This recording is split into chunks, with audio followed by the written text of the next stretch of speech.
అండి. అందరూ ఇప్పటివరకు మన ఛానల్‌లో ఏం చూసారంటే, ఒక ప్రొడక్ట్ రివ్యూస్ కానీ, లేకపోతే మన స్కిన్ కేర్ గానీ, హెయిర్ కేర్ గానీ, దీని గురించి మాత్రమే నేను వీడియోస్ చేశాను. ఫర్ ద ఫస్ట్ టైమ్ నేను ఒక వ్లాగ్ చేద్దామని అనుకున్నాను. నా మార్నింగ్ వ్లాగ్ అనమాట ఇది. సో, మార్నింగ్ లేవడంగానే నేనెప్పుడు కూడా లేచేసరికి 7 అలా అవుతుందండి. సో, ఫస్ట్ టైమ్ అనమాట నేను 5కి లేచాను. 5కి లేచిన తర్వాత నిజంగా చెప్తున్నానండి హానెస్ట్‌గా ఎంత ప్రొడక్టివ్‌గా ఉంటుందంటే ఆ రోజు డే అంతా కూడా చాలా ప్రశాంతంగా ఉంటుంది. అండ్ ఏదో ఒక ఎనర్జీ వచ్చినట్టు ఉంటుంది. బ్రహ్మముహూర్తం అంటారు కదా 4:34 అలాగా. ఆ టైంలో లేస్తే ఇంకెంత బావుంటుందో ఎక్స్‌పీరియన్స్ చేయాలి ఖచ్చితంగా. సో, మార్నింగ్ లేచి మొక్కలకి వాటర్ పోసి తర్వాత నేను బ్రష్ చేశానండి.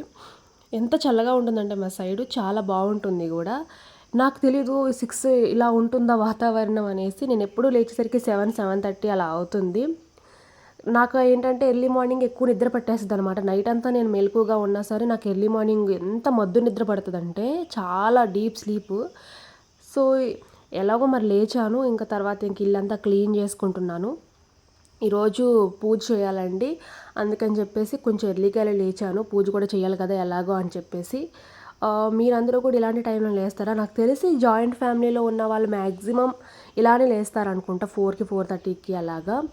అండ్ అలా కాకుండా నార్మల్‌గా చిల్డ్రన్స్ ఉన్నా లేకపోతే వర్కింగ్ ఉమెన్స్ అలాంటి వాళ్ళు కొంచెం అలా లేస్తూ ఉంటారు. నేనైతే ఖాళీయే కాబట్టి సో, నేనైతే ఈ టైంకే లేస్తాను 7, 7:30కి. అసలు మా హస్బెండ్ నన్ను లేపను కూడా లేపారనమాట. ఈ టైంకి లే, ఆ టైంకి లే అని చెప్పరు. సో, నా అంతట నేనే లేచి పనులన్నీ చేసుకుంటాను. సో, మన ఛానల్‌లో మీకు చూడండి కావాలంటే మంచి మంచి వీడియోస్ ఉంటాయి. నేను పూజ ఎలా చేస్తానో చాలా సింపుల్ వేలో కూడా నేను అప్లోడ్ చేస్తాను. చూడండి చాలా వీడియోసే చేశాను నా పూజా విధానం. ఏమైనా ఉంటే నాకు కూడా చెప్పండి నేను కూడా నేర్చుకుంటాను. అదొచ్చేసండి నేను ఇంట్లో ఉన్న చెత్త అంతా అలా మూటగట్టి బయట పెడతా. మా ఆయన తీసుకెళ్ళి బయట చెత్త కుప్పలో పడేస్తారు. అయితే అది ఎందుకు అలా అవుతుందో తెలీదండి. ఏదో ఎలుక కొట్టేసినట్టు ఉంటుంది. ఎలుక ఉందని చూస్తే ఎప్పుడు ఎలుక కూడా కనపడలేదు. అలా ఎందుకు జరుగుతుందో మీరేం చెప్తారు? అంతా చిరాకుగా అవుతుంది. మళ్ళీ అది నాకు డబల్ పని ఒకటి అవుతుందనమాట దానివల్ల.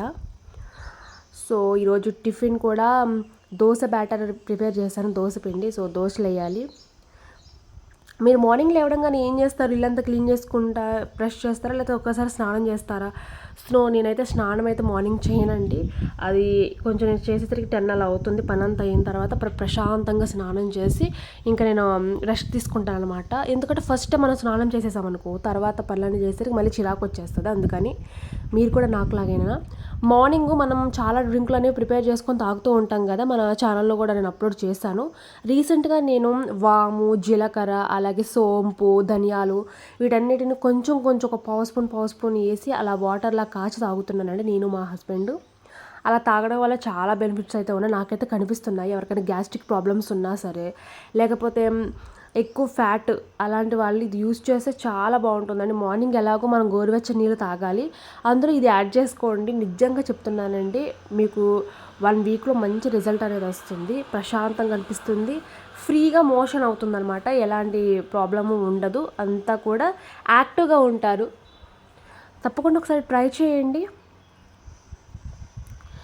అండ్ పూజ చేశానండి. ఎందుకు ఎన్నిసార్లు పూజ వీడియోస్ పెడితే మీకు కూడా బోర్ అయిపోతారు కదా! అందుకని పూజ వీడియో నేనేం పెట్టలేదు.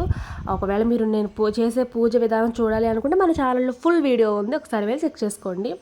అండ్ దోసలు చేసేటప్పుడు కూడా నేను దోస పిండిలో నేను సగ్గుబియ్యం కూడా వేస్తానండి. సగ్గుబియ్యం నానబెట్టి సగ్గుబియ్యం వేస్తాను, మెంతులేస్తాను.